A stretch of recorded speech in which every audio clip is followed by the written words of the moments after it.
Hello everyone. I'm going to do another video sermon video, however you want to term it. I've been doing series, and I'm on the last one I did was lessons from the spider, and today it's going to be lessons from the ant.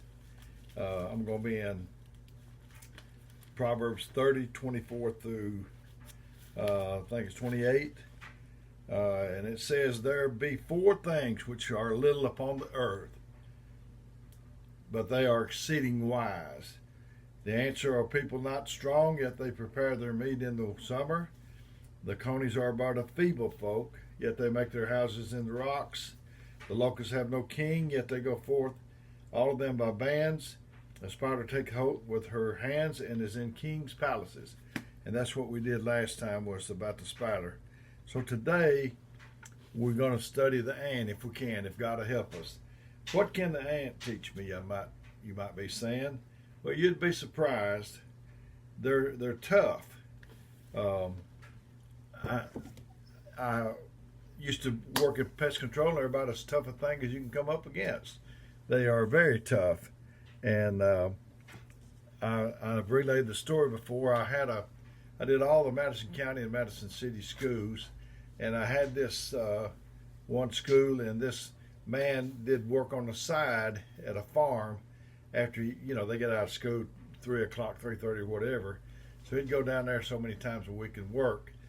And he was down there working, and I had him a torch, and he went to the back through the gate, and there was a big old ant mound, huge. And he took his torch and he lit it ablaze. He stood there and watched it burn, and he said, "I got them." Well, that's the thing about the ants. You may think you've got them, but they are tough. They've endured a lot of things, and so a few days later, he came back down there to do some more work, and he thought about the ant mound, and he looked over there, and there it was. It was burnt to a crisp, and he said, "Man, I got them." And he looked over there, and the ones that survived the fire just made a heap out of the bodies of the ones that didn't survive the fire. They went right down the way there, and they started another mound. The easiest way to live your life is learn from others' past failures and accomplishments. I've learned from my mistakes, but I prefer learning from other people's mistakes. It's more challenging to take advice from someone that's not yet benefited from their own solutions, like a homeless man trying to tell you how to be a billionaire. Ants, on the other hand, fall into the successful categories, and they can teach us how they succeed time and time again. One thing, they're driven by purpose. They have a clear long-term objective that shapes everything they do, and that's what you need, is a clear long-term objective that determines everything you do, so that there's no wasted effort. One ant's sole job is to find food for the colony. That's his job. That's what he does. He don't try to get in on the other person's job. He just does that job. This is his purpose, and he spends his time and energy. And so, since that's what he does all the time, and he puts his time and energy in it, it compounds his chances for success.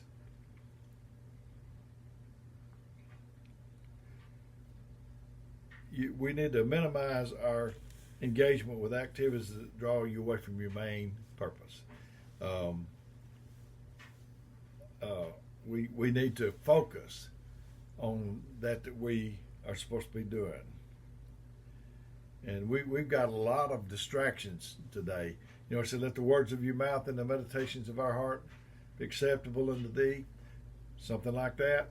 And we don't have time to meditate, but we should, because Jesus had a garden spot. He liked to get off to himself.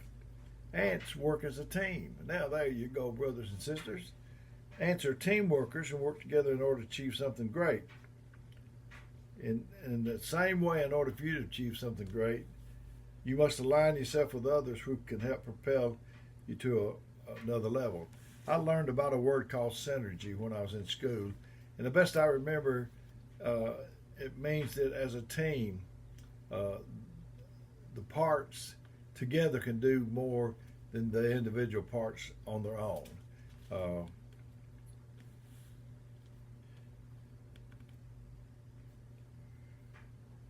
they have a time to rest, ants do, and a time to work. Ants have to work with the natural season. So in the summer, they gather their food, and in the winter, they hibernate to conserve energy because of the lack of food.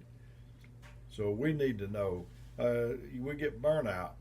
So we can't do everything. We have to reserve what we're going to do for the things that matter the most.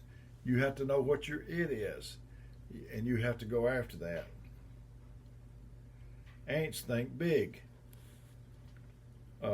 Ants may be tiny. They may seem insignificant on the planet because of their size, but their colonies build and contribution to society is extremely significant and great.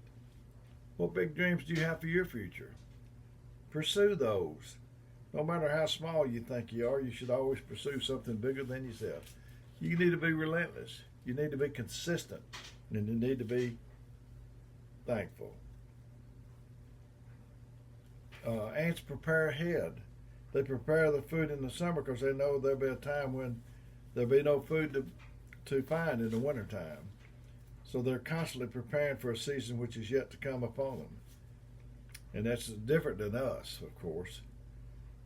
When you should be studying, you're watching TV. You're on Facebook. You're communicating with friends. I started a long time ago. I didn't know I was preparing for this, but I started a long time ago to put things aside in my head that could help somebody else. Hopefully that was the thing. The only way you can maximize any given moment is by preparing for it. If you think ahead to whatever you got to do tomorrow and then work your way backwards, you would then be able to prepare adequately. I like to, my brother Dwayne, he was an attorney, and he visualized. If he had a case the next day, he thought through what he was going to say and what the other fellow was going to say, and he visualized it. You need to visualize in your mind what you're going to do tomorrow and today, and fall through that. I tell you, my brother was something else. Dwayne, he represented Progress Rail. I heard a story about him. I wasn't there, but they said that he represented a client, a vendor, on something that happened at the railway, and the fellow he was defending had never seen him, and so Dwayne goes down there, and Dwayne hadn't actually come in the courtroom or whatever it was, the hearing room or whatever, but the other two opposing attorneys was sitting there, and the man saw him. He knew they were going to be against him, and they had three-piece suits on and briefcases sitting at a conference table, and he thought, man, these guys are impressive. I hope my guy, Dwayne Cantrell, I hope my guy is at least that sharp. And in comes Dwayne. Did you ever know about Columbo? That was my brother. I mean, he looked like he just didn't know where he was going, or he was mismatched. Didn't look like he had it together. But that was a deceptive thing he used. But he was on it. And he wanted you to relax. But he comes in the room, and the man looks at him and said, oh, that's my attorney? Oh, well, I'm in trouble against these two guys. So Dwayne's over there while the other guys are preparing their case. Dwayne's done it the night before, and he's reaching in a candy bowl, fishing around for some kind of candy. And I wasn't there, but they told me, I think more than one person said that Dwayne blew him out of the water. You got to visualize what you're going to do. You have a tendency in your subconscious mind, I'm told, to complete the picture that you've got in there. So your mind, subconsciously, unconsciously, whatever, goes to work to complete that picture that you've given it. So give it successful pictures. Ants carry workloads they can handle. Although they're small, ants can handle up to 100 times their weight. Ants serve one another. Living for yourself that's a pretty lonely thing. That's like the Maytag repairman. Serving other people one step further asks, what can I do for you? You start to live beyond yourself and purposely contribute positively to others. When few ants in a colony infected by a fungal disease, they spread the disease through the colony, licking it off one another, and each ant receives as much of the disease as the individual immune system can fight off effectively. A man did a study to show he could keep food unopened in a room and keep ants from getting to it. In the center of a large room, he placed a huge tub filled with water. He placed a bar stool in the middle of the tub, and on the bar stool he put a plate of chocolate candy. Around the tub he painted a wide band of slow-drying glue. He sealed the room tight. 6 days later he checked the room. The ants were all over the candy. How did they manage this? The first obstacle was the glue. Hundreds of ants sacrificed their bodies to become a bridge for the others. The water was the second obstacle. The ants carried up a little bit of grass and wood and put them together with their spit to form a bridge to swing across the leg of the bar stool. Another kind of ant took an easier route. They just simply climbed up the wall to the ceiling above the stool and dropped down on the chocolate. Another example of persistence is the soldier of marching ants of Malaysia. They march across the jungle, devouring what is in their path. If they come to a river they want to cross, some break away from the group, and a few go upstream, and a few go downstream till they find the exact spot to cross. They go back to the colony and somehow communicate which way to go.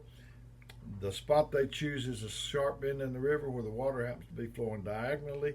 The ants interlock with each other to become balls around the size of coconuts, then roll down the bank into the river and let the current carry them across. On the other side, they untangle and continue their march. And it's been discovered that certain kinds of ant have a passion for the sweet glandular substance given off by the caterpillar of a large butterfly. They become so addicted to it that they even seek out the supplier and carry him to their nest with delight. But they unwittingly bring home the enemy in disguise, for the caterpillar gorges himself exclusively on ant larvae. Usually such a threat to the colony will be repelled with great vigor, but the adults enjoy the tasty secretions of the guests so much that they're oblivious to the fact that their young are being devoured in the process. Is that what we're doing, brothers and sisters? Are we bringing the enemy home? Are we bringing the enemy to church with us? And I talked about the spider, and I'm talking about the ant. And both of them, if you tear down an ant mound, if you tear down a spider web, they start building back immediately. So COVID's tearing up a lot. Coronavirus is tearing up a lot. But we need to get right back in there and start building again. It's easy to tear down, hard to build up. We need to work together. I remember in school, I don't know why I thought about this, but I've mentioned it before. I remember when I was growing up, we didn't have the games that they got now. I'm not saying poor, pitiful me. My daddy told me about what he had, and it was less than what I had by far. But we played kick the can and Red Rover, and hide and seek. But Red Rover, we'd stand in a line. There'd be another line of others over there opposing us, and you would say, Red Rover, send so-and-so right over. And you tried to pick the weakest one, the weakest link or whatever, and they'd come over. And we didn't hold hands like this. You know, you formed a band like that, and we was up close to each other. There is a spirit that is trying to get between the children of God. I'm telling you it is. You believe me or not? I know you believe me. And it's trying to get in between us. And we need to get close as we can. And that's where our strength lies, is in our unity. I've been a little longer today than I usually do, but I felt like telling you this. I love you. I've been given my number. It's 256-508-4410. And If you need me, you can call or text me. I probably won't get back with you right away, but I'll get back to you just as soon as I can. Why are you doing this, Brother Dale? Well, I believe that God's drawing me to do this, and I care about you. I care about you very much, and I just want to try to help you some way. If, like I say, if you need me, let me know. Let's love one another. May God bless you.